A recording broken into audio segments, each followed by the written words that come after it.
Hey programmers, Alvin here. Right now, let's go over a JavaScript solution for this tree levels problem. I'll show you how to implement this in a few different ways.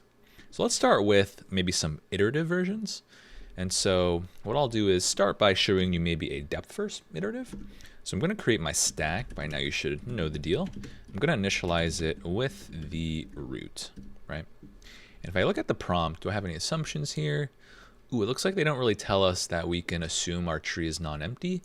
And so probably one of these examples, one of these examples is going to give us a null node as our initial root.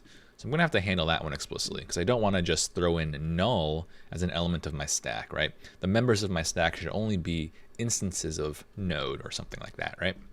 So up front, I'll go ahead and check, hey, if my root is null, then no worries, just return an empty array. Right? This array represents all of the levels in the tree for which there are no levels because it's an empty tree, right? Then from there I can have my general code. So as always, I want to iterate while my stack is not empty. So while stack length is bigger than 0. And now I'll think about how I want to attack things here, right? One thing we mentioned about this tree levels problem is we do want to construct a 2D array that we're going to eventually return. I'll call that levels. It's going to start empty. By the end, I wanted to fill it up with a bunch of subarrays, so I should return it by the end, right? And to figure out which values belong to which subarray of levels, I'm going to need to really know like what level I found a node at. And I know initially we say that the root has level 0 because the root needs to find its way into the subarray at index 0, right? A is the root in this example. This subarray has index 0 within the larger array. And so what I'll do is, for the root, I should really kind of like tag it with a level that I found it at. And it should start at level 0. If you wanted to, maybe you can put like a pair as kind of your elements of your stack. So I'll have root and also 0. You could do that. Or in JavaScript, I think it's a little better just to actually create little easy objects here. So I'll say I have an object whose key of node points to root, and whose key of, we'll say, I don't know, level num points to 0. That'll be an object. So I'll consider one of these objects as like a stack frame. Stack frame consists of the node itself, and also a number representing the level. Nice. And so with that in mind, when I pop the top of my stack, so stack.pop, that gives me an object like this. So what I'll do is maybe out the gate, I'll just destructure those things. So I'm going to grab the node and the level num. So if you're unfamiliar with some JavaScript syntax, node would have a reference to root, and then level num would refer to whatever the level num is, in this case 0, on the first iteration of my while loop. Nice. And then before I kind of go any further, let me just consider my classic code for a depth first reversal. It's just going to be slightly modified here. So I'm going to check my children, right? So if node.left is not null, then what I'll do is I need to push a stack frame for them onto the stack. And so I'll say maybe stack.push, but I need to ensure a consistent type. So this would not be the move right here, right? If you did this, then you're pushing an instance of node where we really want more of these objects. So you're going to have to actually format that data. So instead, make sure you have that consistent data. So we'll say node as a key points to node.left. And then I need to figure out what the level of this child is, right?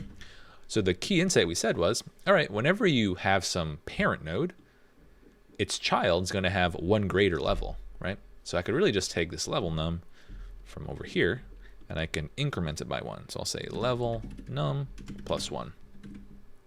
Nice. And it'll be something very symmetric for the right-hand side, like we always say.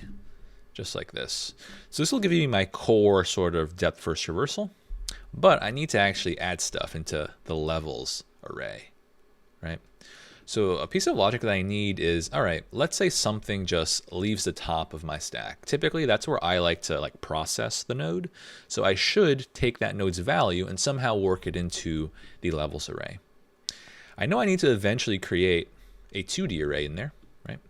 And so how would I know when to initialize a new subarray? It must be the first time that I encounter a level, right? So what I'll do to keep the ball rolling is, let's say that I have my very, very first node. So I just popped the root off of the stack. I know that the levels array contains nothing, so its length is 0. I also know that the level of the root would also come as 0. So a trick I can use here is I can really just check, all right, if my length of the levels array, so levels.length, if that is equal to the level num that I just popped from my stack, then what does that mean? That means that technically the levels array is too short, right? It doesn't have the subarray I need right now. That's because things are kind of just like off by 1, because we always start counting indices at 0. But length, if we had at least one thing, its length would be 1, right? And so basically this is saying, all right, if my level does not exist, then I'll just add that new level array. So I'll say levels.push, and I want to push a totally new array in which I can initialize my node value. Nice. And this should work for the root node, right? But let's say we had something that already existed, right?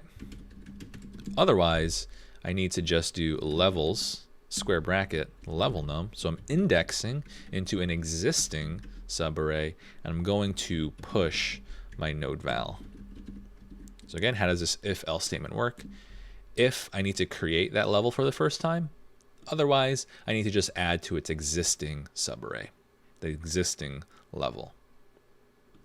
Nice. So this code is looking pretty good. All right.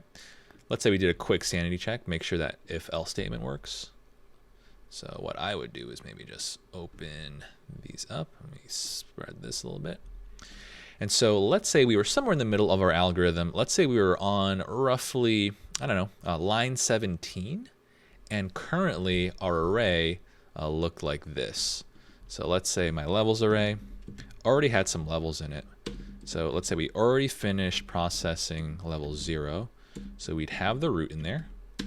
And then we already finished processing, let's say, I'll say the B and D node. So they look like this. Remember, I'm doing this depth for style. So I expect my levels array to look something like this, right?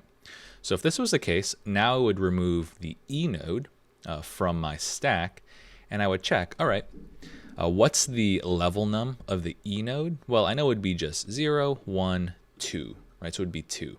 And I would check, what's the length of levels right now? The length of levels is the length of this outer array, which would be 3. And I check, is 3 equal to 2? That's false, which must mean that, all right, the level index that I need already exists. So then I just push into the subarray at index 2, right? Because I said the level num of E was 2. So I go 0, 1, 2, and I go ahead and put the E right here. So that looks good to go. All right, let's go ahead and give this a run. And I believe there might be one thing wrong with the code, but we can always debug it together. Let's give it a go. So I want to make sure that I give the subarrays in the correct order. So take a look at this output, right? We have our expected 2D array here and our actual 2D array. The only thing wrong is we have the reverse order of these, right? It looks like when they want the levels, they want the values from left to right. We did it from right to left. You should know how to manipulate that order. It's really just the order that we add things to the stack, right? So that would be these two lines, 23 and 24. So this code is saying, all right, push the left child before the right child. That means in the context of my vertical stack, right? That means the right child's on top and they would be processed next. So it would always prefer to travel through a right node before the left sibling.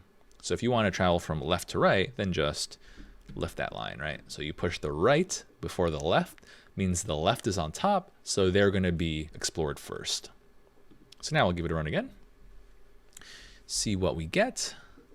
Cool, and there's a nice solution to this, right? Just an iterative solution.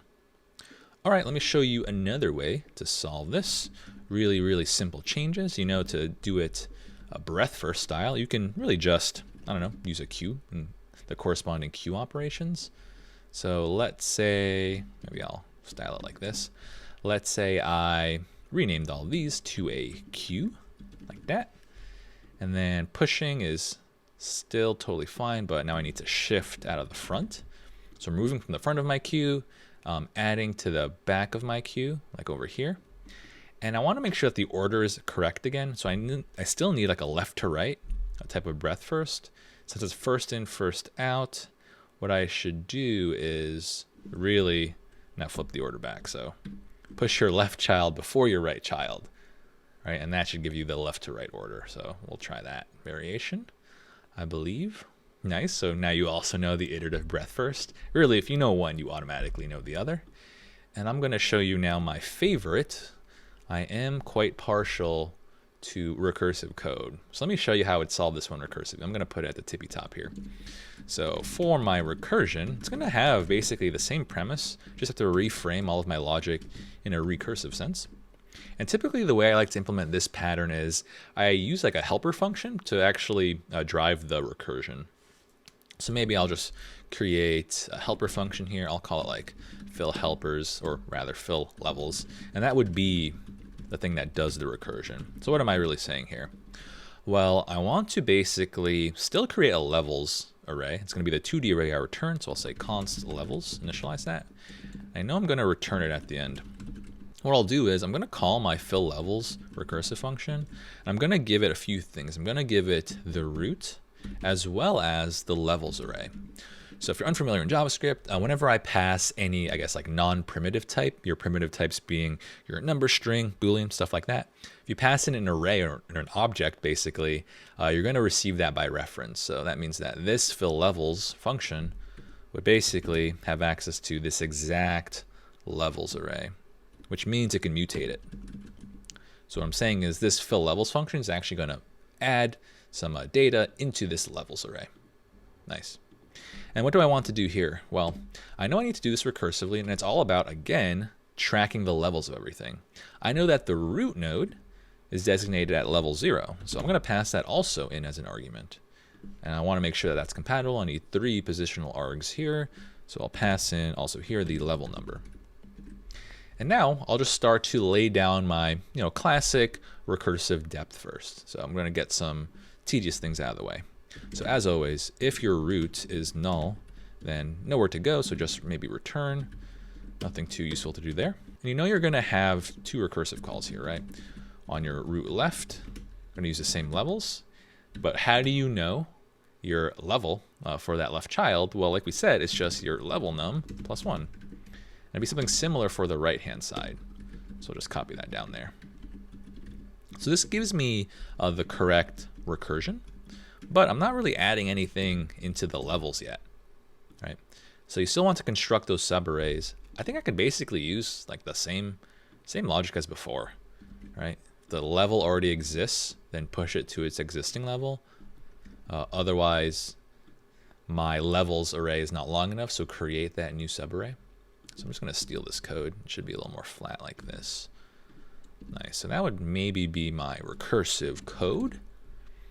So basically this fill levels function, after I call it, it's going to travel through the entire binary tree. And as it goes, it's going to take my node's values and push them into the levels array, right? It's going to really mutate that outer array. Now what I need to be sure to do is say root val here, right? So let's give that a go.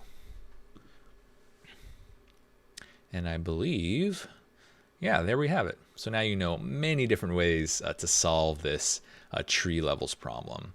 I do consider this problem and like these 3 solutions core patterns you will find useful in many different binary tree problems. So definitely linger on this one a bit, practice it, make sure you can code it on your own, and I'll catch you in the next problem.